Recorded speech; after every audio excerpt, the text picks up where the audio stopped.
कि तैयारी किसी और की शुरू करना है, एग्जाम पहले कोई और होता है। That is why I call IAS as a chakravyuh. कुछ लोग तो दूसरे से पूछ के हॉबी लिख देते हैं, मोबाइल फोन स्विच ऑफ करने पड़ते हैं, और लड़कों को लगता है कि मास्टर तो ओमनीसिएंट है। वो तब भी इंपॉर्टेंट थे, वो आज भी इंपॉर्टेंट है। रिजल्ट आएगा 17 साल। अब यूपीएससी का जो एग्जामिनेशन पैटर्न है वो बड़ा प्यारा पैटर्न है। उसके थ्री फेसेस हैं। प्रीलिम्स, ये तो एग्जामिनेशन नहीं है, this is not a examination, this is rejection, examination of rejection. उसका दूसरा फेस है मेंस, और उसका तीसरा फेस है इंटरव्यू।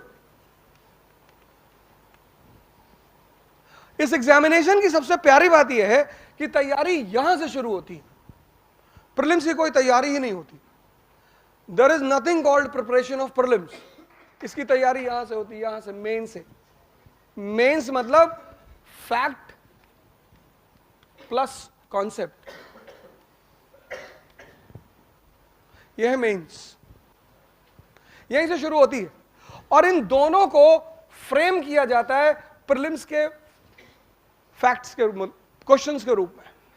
ये मेंस, पहला स्टेप जो आईएएस का है वह है मेंस का। Prelims is a practice.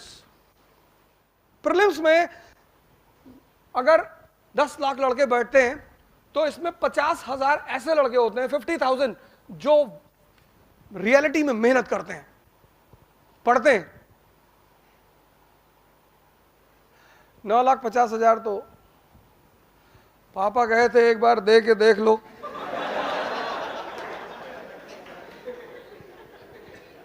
एक बार शादी करके भी देख लो, डायरेक्ट कर लो, कहीं फंस गए तो। एक बार बच्चा पैदा करके भी देख लो। देखने वाली चीजें हैं ये।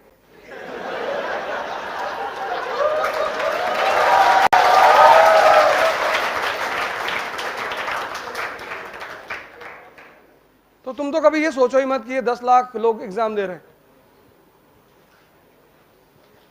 9 लाख को तो पता ही नहीं। इस एग्जामिनेशन में क्या होता है प्रीलिम्स में, कि जितने लोग ओवर एक्साइटेड हो जाते हैं, इसमें सारा खेल 60 क्वेश्चन का होता है, 40 किसी को नहीं आते, 100 क्वेश्चन होते हैं, सिलेक्शन 60 पे होता है। ये 40 क्वेश्चन तो किसी को हवा नहीं लगती। 60 क्वेश्चन का मतलब क्या, 120 मार्क्स। मेरिट कितनी जाएगी, 105, 107, 1010, 60 पे आप सेफ। कुछ लोग जो है दूसरी गैलेक्सी वाले, वो इस 40 की तैयारी करते हैं। ये 40 ऐसे क्वेश्चंस होते हैं, जिस दिन प्रीलिम्स का पेपर होता है उस दिन हम जैसे लोगों को अपने मोबाइल फोन स्विच ऑफ करने पड़ते हैं। ऐसे ऐसे क्वेश्चंस होते हैं हिस्ट्री के, हमें ही नहीं पता। खुद तैयारी की, 20 साल से पढ़ा रहे हैं, और लड़कों को लगता है कि मास्टर तो ओमनीसिएंट है, और कहीं ना कहीं ईगो तो आई जाती है सामने, तो फोन ही स्विच ऑफ कर देते। और अगर गलती से उठ भी गया तो 4 बार हेलो हेलो, हाँ हेलो सर, वो गुप्ता एम्पायर वाला, हाँ क्या कह रहे थे, अच्छा दुबे जी का लड़का भाग गया, अरे नहीं सर गुप्ता एम्पायर, फोन बंद कर। फिर हमें R&D करना पड़ता उस पर कि ये कहां से पूछ लिया यार, इसको करना ही नहीं, ये कर, इस 40 पे तो ध्यान ही नहीं। आपको इस 60 क्वेश्चन के लिए लड़ाई लड़नी है। 60, ये 60 क्वेश्चन कौन है, जनरल क्वेश्चंस। इसमें 50 क्वेश्चंस या 40 क्वेश्चंस ऐसे होते हैं जो जनरल क्वेश्चन होते हैं। जनरल मतलब questions based on the principle of relevancy, questions based on the principle of relevancy. वो तब भी इंपॉर्टेंट थे, वो आज भी इंपॉर्टेंट हैं। जैसे बुद्धिज्म से क्वेश्चन पूछेगा, वो एंशिएंट में पूछेगा ही पूछेगा। ये जो 60-40 का खेल है, ये 60, ये जनरल क्वेश्चंस मतलब क्वेश्चंस ऑफ रेलेवेंसी। अब अगर 50 क्वेश्चन जनरल हैं तो 10 क्वेश्चन ये होंगे common sense based question, because in excitement the common sense dies. This is clear to UPSC. इसलिए जितने लोगों का प्रीलिम्स में सिलेक्शन नहीं होता वो आमतौर पर बॉर्डर लाइन पे ही होते हैं। वो यहां गलती करते हैं, यहां अगर 40 जनरल क्वेश्चन है तो 20 कॉमन सेंस बेस्ड क्वेश्चंस। अगर ये आप प्रैक्टिस कर ले जाओ, ये वाले क्वेश्चंस, ये तो पढ़ना ही है आपको, ये 50-40 तो आपको जानना ही है। Mains is a preparation, prelims is a practice. Prelims is not an examination, it is an examination of rejection. 10 lakh people are there and it is not possible for the institution to check the mains answer sheet of 10 lakh people. 10 lakh लोगों की mains की copy, result आएगा 17 साल बाद। तो weeding out, agriculture में एक process होता है वीडिंग आउट। आईएएस का जो रियल एग्जामिनेशन है दैट इज मेंस एग्जामिनेशन। पहली जो तैयारी शुरू करेंगे आप वो है मेंस की, not prelims. That is why I call IAS as a chakravyuh, कि तैयारी किसी और की शुरू करना है, एग्जाम पहले कोई और होता है। And what is mains? Concept and fact. 95% they start mugging up the facts. Concept and fact. Concept, swimming करना आप जानते हैं, दैट इज अ कॉन्सेप्ट। एक राउंड में 2 किलोमीटर करते हैं, दैट इज फैक्ट। और अगर आप 5 साल स्विमिंग छोड़ दें, if you leave swimming for 5 years, you will not forget swimming. आप भूलेंगे नहीं।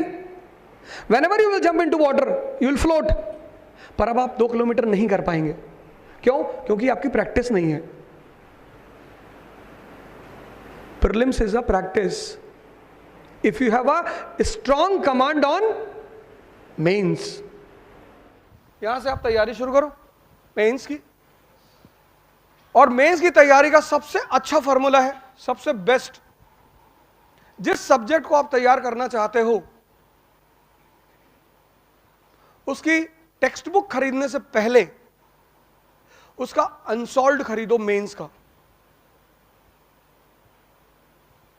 जैसे आप नॉन कोऑपरेशन मूवमेंट तैयार करना चाहते हो तो नॉन कोऑपरेशन मूवमेंट पिछले 10 साल में जितने भी क्वेश्चन आए हैं उसको पहले आप एक पेपर में नोट डाउन करो। तुरंत आपको पता चलेगा कि what they ask and how they ask. और जैसे ये चीज आपको पता चली, तब आप जब टेक्स्ट बुक खोलोगे तो आपको पता होगा कि इसमें पढ़ना क्या है और पढ़ना कैसे है। कभी टेक्स्ट बुक सीधी मत खरीदना, पहले अनसॉल्व्ड ऑफ मेंस।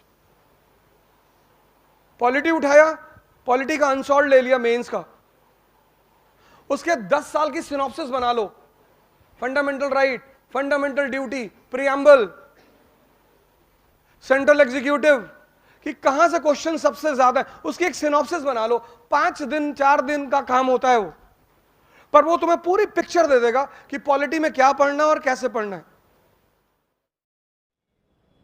जब आप आईएएस के मेंस का फॉर्म भरोगे तो उसमें एक डाटा एनालिसिस फॉर्म होता है, उसको डीएएफ बोलते हैं। उसमें आपकी जो स्कूल है उसका नाम, मतलब आपसे जुड़ी हुई जितनी भी इंफॉर्मेशन है, आपकी माता जी कहाँ पढ़ी है उस स्कूल का नाम, आपके फादर कहाँ पढ़े उस स्कूल, एवरी इंफॉर्मेशन।